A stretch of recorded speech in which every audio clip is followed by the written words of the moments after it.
A'udzubillahi minasyaitonirrajim. Bismillahirrahmanirrahim. Assalamualaikum warahmatullahi wabarakatuh.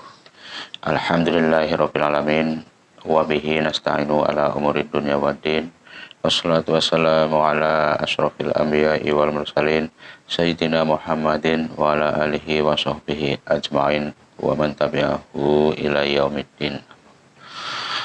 Alhamdulillahirabbil alamin. Puji syukur kehadirat Allah Subhanahu wa taala, di mana pada kesempatan malam ini saya berkesempatan diberikan nikmat iman Islam dan kesempatan untuk meneruskan membaca buku bestseller 37 masalah populer karya Ki Haji Abdul Somad LCMA. Salawat dan salam kita haturkan kepada junjungan Nabi Agung Muhammad Sallallahu Alaihi Wasallam, yang moga-moga kita mendapatkan syafaatnya kelak di yaumul qiyamah. Allahumma amin. Untuk masuk masalah yang ke-22, bersalaman setelah sholat. Hadis pertama dari Al-Barra bin Azib, ia berkata, Rasulullah Shallallahu Alaihi Wasallam bersabda, dua orang muslim yang bertemu lalu bersalaman, maka Allah mengampuni mereka berdua sebelum mereka berpisah. Hadis riwayat Abu Dawud, Ibnu Majah, dan At-Tirmizi. Hadis kedua dan ketiga, ini 391 bab bersalaman, babul musafahah.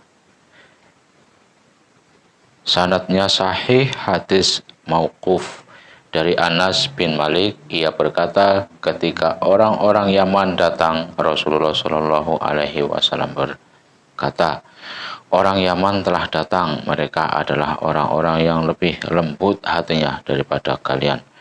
Mereka adalah orang pertama yang bersalaman. 968-749, sanadnya sahih, hadis mauquf dari Al-Barra bin Azib. Ia berkata, di antara kesempurnaan penghormatan adalah engkau bersalaman dengan saudaramu. Disebutkan Imam Al-Bukhari dalam Adab Al-Mufrad, dinyatakan Syekh Albani sebagai hadis sahih dalam Sahih Adab Al-Mufrad. Hadis keempat dari Qutadah, ia berkata, saya bertanya kepada Anas bin Malik, apakah para sahabat Nabi Muhammad Shallallahu Alaihi Wasallam bersalaman? Anas bin Malik menjawab, iya. Hadis riwayat Bukhari.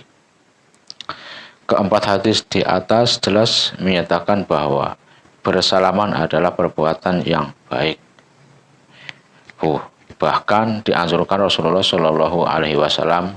Hadis-hadis di atas tidak menyebutkan waktu bersalaman mengandung makna umum, apakah ketika datang dari perjalanan ataupun ketika kembali dari suatu perjalanan, sebelum salat ataupun setelah salat. Tidak boleh mengkhususkan sesuatu tanpa ada dalil yang mengkhususkan. Maka hadis-hadis ini bersifat umum, mengandung makna boleh bersalaman kapan saja. Jika ada yang melarang bersalaman setelah salat, tidak ada hadis yang melarang. Yang ada justru hadis menyebutkan Rasulullah Shallallahu Alaihi Wasallam bersalaman setelah salat. Yang artinya dari Al-Hakam, ia berkata, saya mendengar Abu Juhaifah berkata, Rasulullah Shallallahu Alaihi Wasallam keluar pada saat panas terik ke Al-Ba'atha antara Mekah dan Mina. Lalu Rasulullah Shallallahu Alaihi Wasallam berwudu, kemudian salat zuhur 2 rakaat dan salat asar 2 rakaat. Di hadapannya ada tongkat pendek. Aun menambahkan dari Abu Jaufah, bapaknya, ia berkata, perempuan lewat di belakang tongkat pendek itu. Lalu orang banyak pun berdiri. Mereka menarik kedua tangan Rasulullah Shallallahu Alaihi Wasallam, lalu mereka mengusapkannya ke wajah mereka. Lalu saya pun menarik tangan Rasulullah Shallallahu Alaihi Wasallam, lalu saya letakkan di wajah saya lebih sejuk daripada salju dan lebih wangi daripada semerbak kasturi. Allahu Akbar. Hadis riwayat Al-Bukhari. Andai bersalaman setelah salat itu dilarang, tentulah Rasulullah Shallallahu Alaihi Wasallam melarang mereka. Pendapat ulama, pendapat Syekh Abdul Aziz bin Baz. Ini 56 hukum bersalaman setelah salat wajib. Pertanyaan, ada sebagian orang yang salat setelah menunaikan salat tahiyatul masjid. Ia menoleh ke kanan lalu bersalaman kepada orang yang ada di sebelah kanannya. Ia menoleh ke kiri dan bersalaman dengan orang yang berada di sebelah kirinya. Apa hukumnya? Semoga Allah memberi balasan kebaikan kepada Anda. Jawaban, Bismillah, walhamdulillah. Sunnah hukumnya bersalaman dengan orang yang berada di sebelah kanan dan kiri setelah selesai sholat. Rasulullah Shallallahu Alaihi Wasallam ketika bertemu dengan para sahabatnya, ia bersalaman dengan mereka. Ketika para sahabat bertemu, mereka juga bersalaman. Apabila orang yang salat datang ke masjid, ia sampai di dalam syaf, maka hendaklah ia mengucapkan salam sebelum salat. Setelah salat, ia bersalaman dengan orang yang berada di sebelah kanan dan kirinya. Jika ia belum bersalaman dengan mereka sebelum salat, karena itu mengikuti perbuatan Rasulullah Shallallahu Alaihi Wasallam. Pendapat Imam An-Nawawi. Ini Syekh Ibnu Baz, Majmu' Fatawa Ibnu Baz, juz 30 halaman 68. Pendapat Imam An-Nawawi yang artinya, jika ia sudah bersalaman sebelum salat, kemudian ia ulang lagi setelah salat, maka itu mubah, boleh. Sebagaimana yang telah kami sebutkan, jika ia bersalaman dengan seseorang setelah salat, orang tersebut belum bersalaman dengannya saat bertemu sebelum salat, maka bersalaman itu sunnah menurut ijma' berdasarkan hadis-hadis sahih tentang itu. Asal bersalaman itu sunnah, bahwa ada orang-orang yang bersalaman pada waktu-waktu tertentu.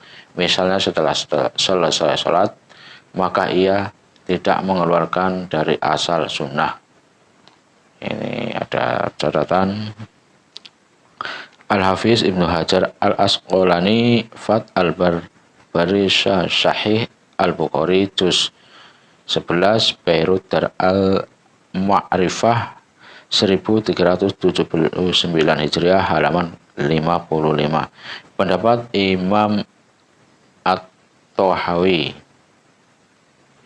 bersalaman itu sunnah, dilakukan setelah selesai semua sholat dan di setiap pertemuan.